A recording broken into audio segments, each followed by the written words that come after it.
नमस्कार विद्यार्थियों, ऑनलाइन कक्षाओं में आपका स्वागत है। विद्यार्थियों, हम भारतीय अपवाह तंत्र को पढ़ रहे हैं। भारतीय अपवाह तंत्र के अंतर्गत हमने हिमालयी अपवाह तंत्र को जाना।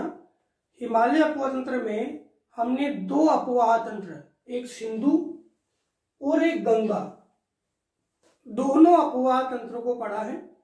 इस अपवाह तंत्र में जो तीसरा अपवाह तंत्र है, ब्रह्मपुत्र अपवाह तंत्र, इस ब्रह्मपुत्र अपवाह तंत्र को हम पढ़ेंगे। हम जाने कि ब्रह्मपुत्र नदी है वो बड़ी अपवाह द्रोणियों में से एक प्रमुख नदी मानी जाती है, जो आपके तिब्बतीय क्षेत्र से निकलती है और बंगाल की खाड़ी में आकर गिर जाती है। भारतीय जो अपवाह तंत्र है इसमें इसका योगदान सर्वाधिक है। मार्ग परिवर्तन के लिए जानी जाती है। साथ ही साथ इसमें जल क्षमता में परिवर्तन आता है, तलछटी जमाव करती है, और सबसे ज्यादा मेन बात है कि द्वीपों के निर्माण के लिए अगर कोई नदी जानी जाती है द्वीप निर्माण के लिए अपने मार्गस्थ क्षेत्रों में, तो वो कौन सी है? ब्रह्मपुत्र नदी है। कौन सी है? ब्रह्मपुत्र नदी है, वो जो द्वीपों के निर्माण के लिए जानी जाती है। अब हम बात करें कि ब्रह्मपुत्र नदी है उसका उद्गम कहाँ है, तो ब्रह्मपुत्र नदी जो है उसका उद्गम है आपके चेमा युंग डुंग हिमनद। कहां पर है ये आपके हिमनद है कैलाश मानसरोवर में। कहा है? कैलाश मानसरोवर में। जो आपने पढ़ा था कौन सी नदी? आपकी नदी थी सिंधु। सतलज का भाग भी इधर से निकला, तो सिंधु सतलज जहां से निकली है उसी क्षेत्र के पूर्वी भाग से आपकी नदी निकलती कौन सी है? ब्रह्मपुत्र नदी। ये नदी पूर्व की ओर बहती है। पूर्व की ओर बहती है। किसके पैरेलल बहेगी? तो ये हिमालय के समानांतर अनुदैर्ध्य रूप से ये बहती है पूर्व की ओर। और इसमें इस नदी को हम बोलते हैं सांगपो। लगभग 1200 किलोमीटर बहने के बाद ये दक्षिण की ओर आपके अरुणाचल प्रदेश में है नामचा बरवा पर्वत।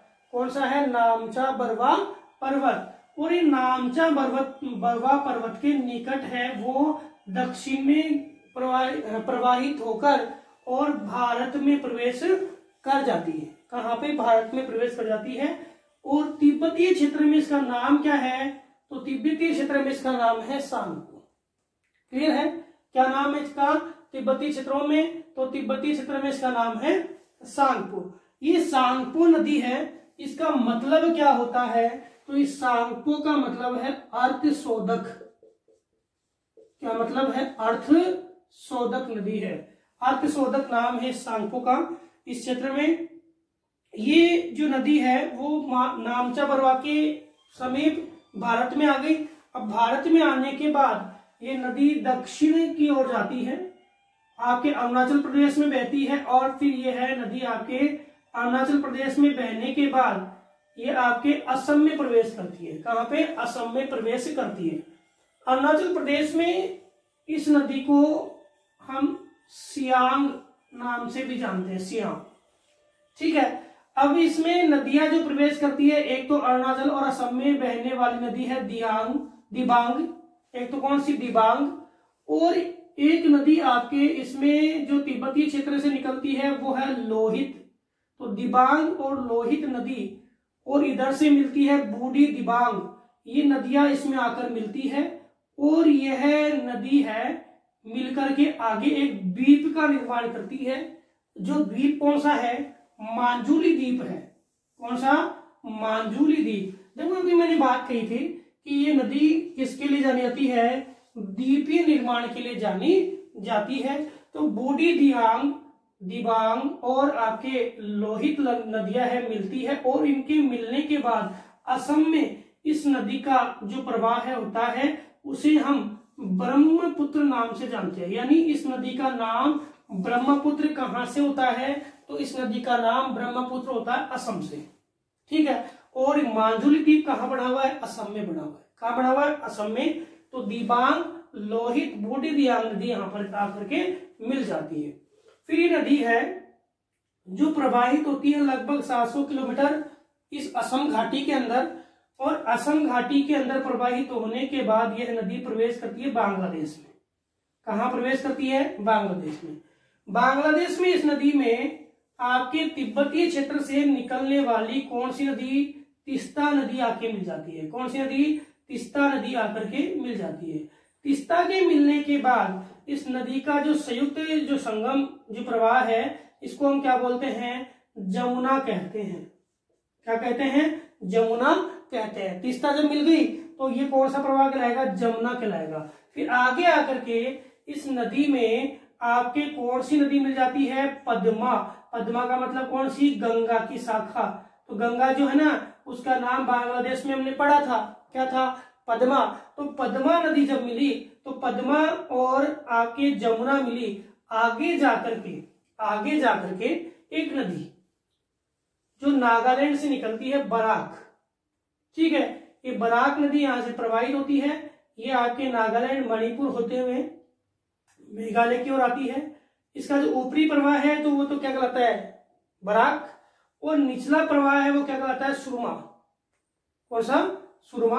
और आगे जाकर के ये नदी किसके नाम से जानी जाती है? मेघना के नाम से जानी जाती है। और ये मेघना जब इस ब्रह्मपुत्र और पद्मा यानी जमुना और पद्मा के संगम में मेघना मिलती है तो इन नदियों का संयुक्त नाम भी क्या हो जाता है? मेघना हो जाता है। और ये नदी कहाँ जाके गिर जाती है? आपके बंगाल की खाड़ी में जाकर के गिर जाती है। तो समझ में आ गया हुआ एक संगम कि ये चेमा युंग डुंग हिमनद से निकली, प्रवाहित हुई अनुदैर्ध्य रूप से नामचा बरवा के निकट ये भारत में प्रवेश करी सियांग नाम से।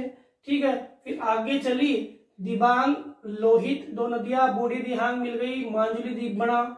आगे चली असम में बहते हुए, फिर आपके बांग्लादेश में प्रवेश करती है, तीस्ता आके मिल गई। तीस्ता मिलते ही क्या नाम हो गया? जमुना। फिर गंगा मिल गई यानी पद्मा इसमें मिल गई। आगे आगे मेघना इसमें मिल गई तो इसका क्या नाम हो जाता है लास्ट में? मेघना। और कौन से? बंगाल की खाड़ी में कौन सा डेल्टा बनाएगी? तो ये सुंदरवन का डेल्टा बनाएगी। क्या बनाएगी? सुंदरवन का डेल्टा बनाएगी। सुंदरवन का डेल्टा बनाते हुए नदी क्या है? आपकी बंगाल की खाड़ी में गिर जाती है। समझ में आ गया होगा। इसके बाद आपकी इस नदी की कुछ सहायक नदियां हैं जो इसके पूर्वी छोर से यानी उत्तर से और इसके दक्षिण से मिलती है। तो सहायक नदियों के नाम देखते हैं। तो सुबनगिरी इसके उत्तर से मिलती है, मानस है, संकोच है, तीस्ता है, ये तो उसकी किसमें मिलेगी? उत्तर से मिलेगी। और इसके दक्षिण से मिलने वाली दिबांग है, लोहित है, बूढ़ी दियांग है, आपके धनसिरी है और इधर देखें तो आपकी मेघना है, इसके दक्षिण से मिलती है। तो उत्तर की ओर और दक्षिण की ओर से मिलने वाली जो नदियां है वो इस नदी अपवाह तंत्र को पूरा करती है। इस नदी अपवाह तंत्र को क्या करती है? पूरा करती है। अब कुछ महत्वपूर्ण नदियां जो इसकी है उसको हम देख लेते हैं। सबसे पहले हम बात करें लोहित की, तो लोहित नदी है ये आपके तिब्बत, कहां से निकलती है? तिब्बत से, जो आपका हिमनद का नाम है लायाछू पर्वत श्रेणी से निकलती है और दक्षिण की ओर बहती है और किसमें आके मिल जाती है? आपके असम में आकर के और इसमें ब्रह्मपुत्र नदी में मिल जाती है। फिर हम बात करें संकोच की, तो संकोच नदी जो है आपके कहां से निकलती है? आपके निकलती है ये भूटान है। कौन सा? भूटान। तो भूटान के उत्तरी भाग से संकोच नदी निकलती है और इसके निकलने के बाद यह नदी है आपके असम और आपके वेस्ट बंगाल की सीमा बनाती है और ये लास्ट में असम में आकर के और किस में मिल जाती है? आपके ब्रह्मपुत्र नदी में मिल जाती है। देखो असम और बांग्लादेश की सीमा के निकट ये मिलती है। देखो ये तो आपके वेस्ट बंगाल की सीमा, ये आपके बांग्लादेश की सीमा और ये आपके असम ये आपके वेस्ट बंगाल, फिर आपके बांग्लादेश की सीमा बनाते हुए यहाँ पे आकर किस मिल जाती है? किसमें, ब्रह्मपुत्र नदी में आकर के मिल जाती है। इसके बाद हम बात करें जो आपकी अगली नदी है वो है तीस्ता। तीस्ता नदी है वो तिब्बत से निकलती है और कौन सी झील से निकलती है, नितामू झील से। कौन सी झील से निकलती है, नितामू झील से निकलती है और दक्षिण की ओर बहते हुए दक्षिण की ओर प्रवाहित होती है। तो पहले आपके सिक्किम के पास ये क्या नाम है आपके वेस्ट बंगाल, तो सिक्किम और वेस्ट बंगाल से ये निकल करके और आपके रंगपुर जगह का नाम लिख रहा हूं, रंगपुर कहां पर है, बांग्लादेश में है। इस रंगपुर बांग्लादेश में आकर के यह है आपके जमुना से, जो आपके रंगपुर बांग्लादेश है इसमें आके ब्रह्मपुत्र से मिली, ठीक है। और ब्रह्मपुत्र में मिलने के बाद इसका नाम क्या हो जाता है, जमुना। तो जमुना से नहीं मिली, दोनों की संयुक्त धारा किसमें बदलती है, जमुना के रूप में परिवर्तित हो जाती है। कहने का मतलब दोनों के मिलने के बाद ब्रह्मपुत्र का नाम क्या होता है, जमुना हो जाता है। क्या हो जाता है, जमुना हो जाता है। अब इसके बाद मानस की बात करें तो मानस भी कहां से निकलती है, तिब्बतीय क्षेत्र से, पूर्ववर्ती नदी है, भूटान से होते हुए ये कहां पर, असम में आकर के मिल जाती है। किसमें, असम में आकर के मिल जाती है। इसके बाद हम सुबनगिरी की बात करें तो यह भी आपके हिमालय पर्वतीय क्षेत्र से निकलती है और लखीमपुर के पास यह है आपके इसमें ब्रह्मपुत्र नदी में मिल जाती है। लखीमपुर के पास ब्रह्मपुत्र नदी में मिल जाती है। कौन सी, सुबनगिरी नदी।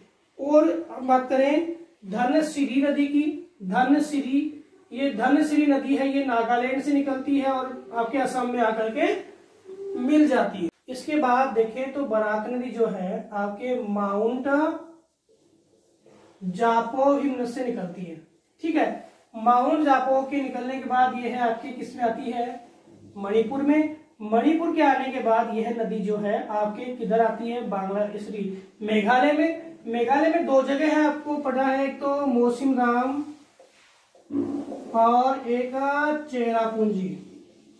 देखो मौसिनराम और चेरापूंजी जो है विश्व के सबसे ज्यादा वर्षा वाले प्रदेश है, ठीक है। इन प्रदेशों के अंदर बहती है, मतलब ये प्रदेश इसी अपवाह तंत्र में आते हैं। इसके बाद ये बहकर के और कहा जाती है बांग्लादेश में, जिसको क्या बोलते हैं हम, क्या नाम देते हैं, सुरमा। क्या नाम देते हैं, सुरमा, ठीक है। तो बराक अपने भारत में और सुरमा किसमें, बांग्लादेश में। और जब ये पद्मा से मिल जाती है तो उसका नाम बन जाता है मेघना। और मेघना जो है वो लास्ट में सुंदरबन के डेल्टा में गिर जाती है। किसमें गिर जाती है, सुंदरबन के डेल्टा में गिर जाती है। तो विद्यार्थियों एक बार रिपीट कर लेते हैं कि चेमा युंग डुंग हिमनद से तो निकली कौन सी आपकी, सांगपो के रूप में ब्रह्मपुत्र, ठीक है। भारत में आई तो सियाग नाम हो गया। फिर ब्रह्मपुत्र में आपके असम में प्रवेश करती है तो दिबांग, लोहित, बूढ़ी दियाग मिल गई और मांजुली द्वीप का निर्माण कर लिया और ब्रह्मपुत्र बन गई।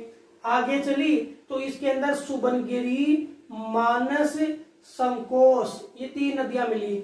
इधर से देखें तो आपकी धनसिरी नदी मिली। कौन सी, धनसिरी नदी। आगे चली बांग्लादेश में गई तो आपके तीस्ता मिली। तीस्ता मिलते ही क्या नाम हो गया, जमुना नाम हो गया। फिर यह आगे चली तो आगे पद्मा मिली, इसमें जमुना में क्या मिल गई, पद्मा। इधर से बराक नदी बहते हुए आई जो क्या लास्ट में सुरमा, और सुरमा जैसे ही मिली तो इसको संयुक्त धारा को क्या बोल दिया, मेघना बोल दिया। और मेघना कहाँ गिर गई, आपके सुंदरबन के डेल्टा में गिर गई।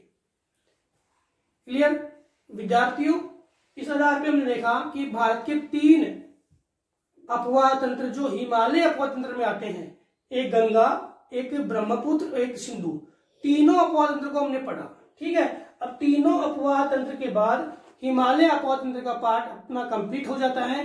अब नेक्स्ट वीडियो में हम आपके प्रायद्वीपीय अपवाह तंत्र को पढ़ेंगे। किसको पढ़ेंगे, प्रायद्वीपीय अपवाह तंत्र को पढ़ेंगे।